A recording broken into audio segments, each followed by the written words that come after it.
Lagay tayo ng konting asin guys. Para babango siya. Yan. Okay. Yan po mga kaibigan, oh. Ang ating ano. Lutuin mo natin ang ating sibuyas. Sa ating ginagawang adobong manok. Yung ating manok guys. Tapos ito yung patatas natin. Haluan natin ang patatas kasi na-stack yung patatas sa aking kwarto ay ano, sisira lang. Kaya yan. Okay. Alright. Ay, gisa muna natin itong ano guys, sibuyas.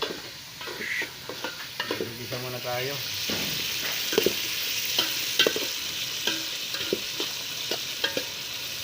Gisa sa umagang kay ganda. Happy Saturday morning guys sa inyo lahat. Samahan niyo ako sa aking pagluluto ngayong araw ng Sabado. Dito sa aking menu, adobong manok with patatas. Ayan.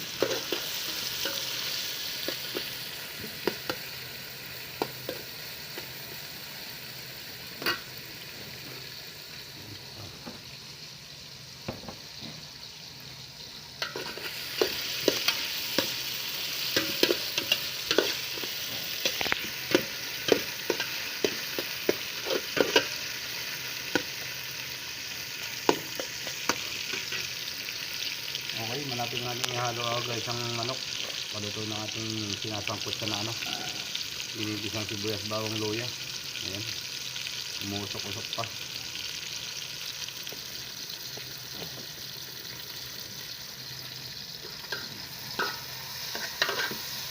Ayun ko yate.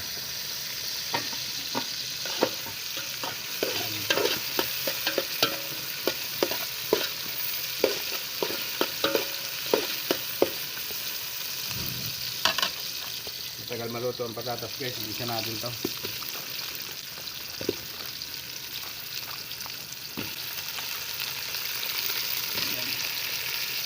Lagay ko na ating patatas guys.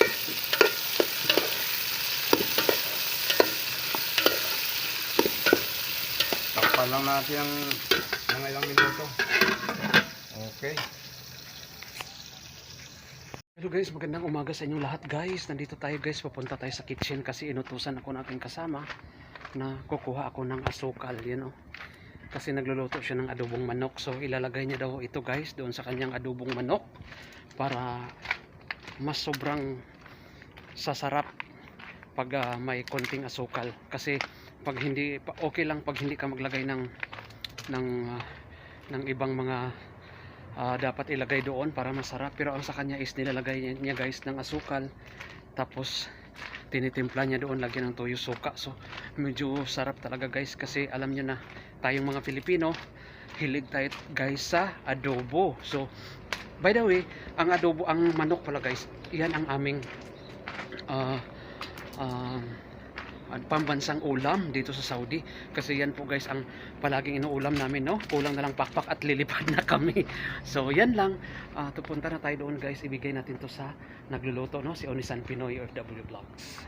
Hello guys, bumalik pala tayo sa kwarto mga langga, kasi wala palang tuyo si Onisan, kumuha ako ng dato puti na tuyo or soy sauce, kasi pangit naman guys kung walang ihalo doon sa adobo niya na ano lang, yung suka lang at saka yung kung ano pang nilagay niyang iba. So ito guys, nagkuha tayo sa kwarto, bumalik na naman ako, napakalayo na doon sa aming kwarto guys. So ito na ang soy sauce, lalong sasarap to guys kasi may sugar pa siyang ilalagay. So yan lang muna guys ang update, additional vlog tayo mamaya mga langga. Picture mo na doon. Nilagay niya na yata ang ano guys, asukal. Hindi ko alam. Nilagay ko na. Onisan, may sili pa daw na green. Sili na malaki. Nilagay ko na sili, baka umanghang ay... sige, takpan daw muna niya. Takpan ko muna guys. Para tayo magluto guys ha.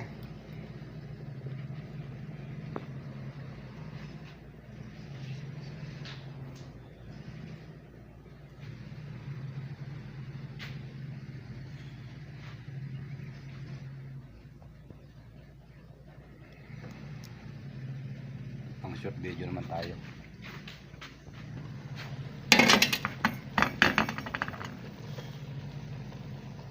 Ayun guys, ang aking ginagawang adobong manok. Kulong-kulo na siya guys. Hindi na makita dahil masyadong mausok ko. So guys, yan na guys, nilagyan na ni Onisan ng oyster soy sauce ang kanyang adobong manok. Nilagyan na rin niya ng tuyo kanina at saka suka. So siguro napakasarap to guys ang kanyang luto, no? Sarap naman talaga siya magluto basta ng adobo. Tingnan mo siya, oh. Halo pa mo, mix. Kasi masarap talaga pag i-mix kasi para lahat guys ma-mix, pati yung mga patatas. All sana na lang ako sa kanya. Napakasarap niya magluto.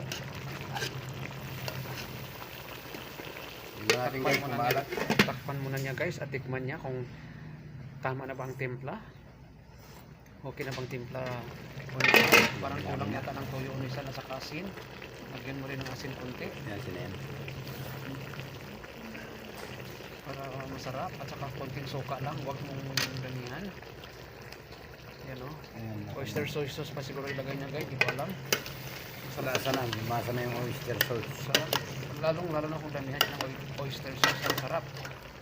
Super duper siya magluto guys. Kasi yan ang kanyang specialty. Special menu niya, yan talaga guys. Damihan mo pa ng oyster sauce para mas lalong sasarap. Yan guys, oh, yan. Oyster sauce pa more. Sana all. Yan guys, oh, sarap naman yan. May sili ba yan? May sili pang green. So, sobrang sarap na.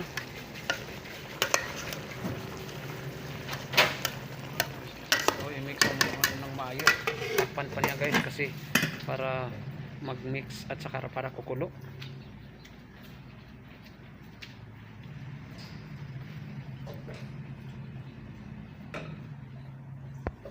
Guys, patapos na si Onisan magluto, no? Dito lang tayo Nag-video na ito guys. nag-video lang tayo.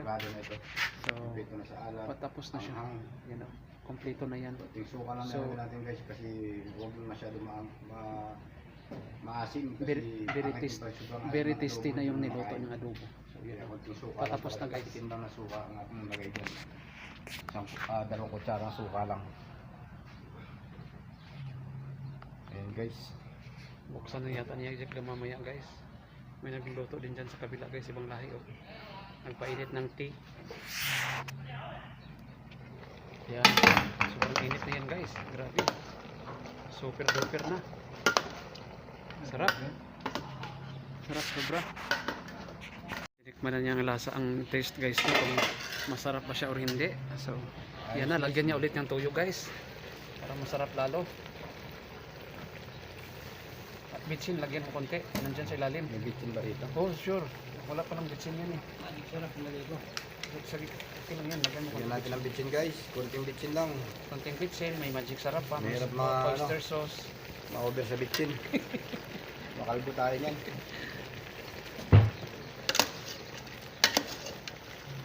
Ay, yummy na ito. Grabe na itits, oh.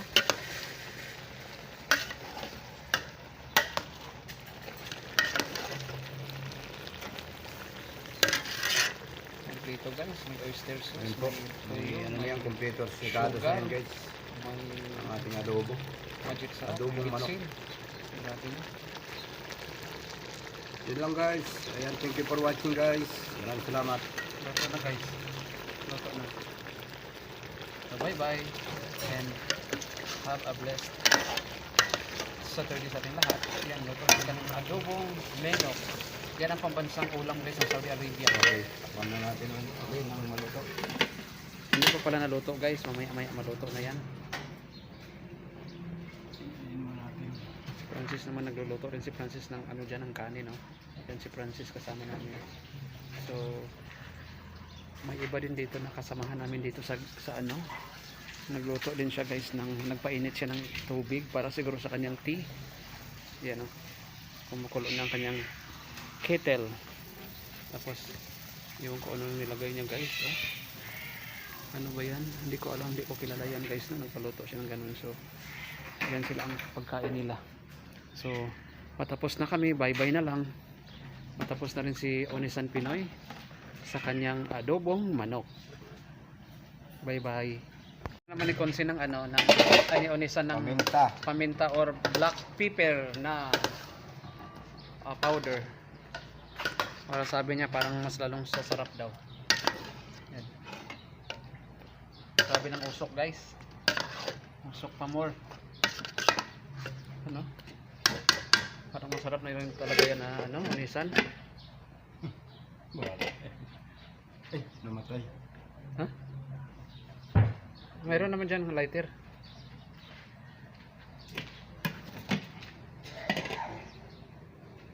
Namatay guys. Imbes pa tapos na, namatay pang ano? Yung suga.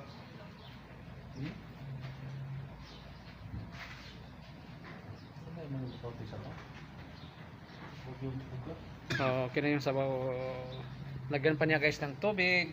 Tapos lagyan mo konting asin at bantag or anisan. Oh, iba. Konting toyo pa. Oh, kasi maganda guys pag may sabaw talaga. Medyo kahit minsan tapos na. Kahit na ano guys, konti lang ang laman, at least may ano siya sabaw. Medyo ano tayo doon, kampante tayo. Yan oh. Minix na niya. Kaano kasarap siya magluto. Abangan na lang natin mamaya sa pagkain ha. Abangan. Abangan ang susunod na chapter sa next nito guys is pagkain na namin sa lunchtime. Yan ang kasunod niyan.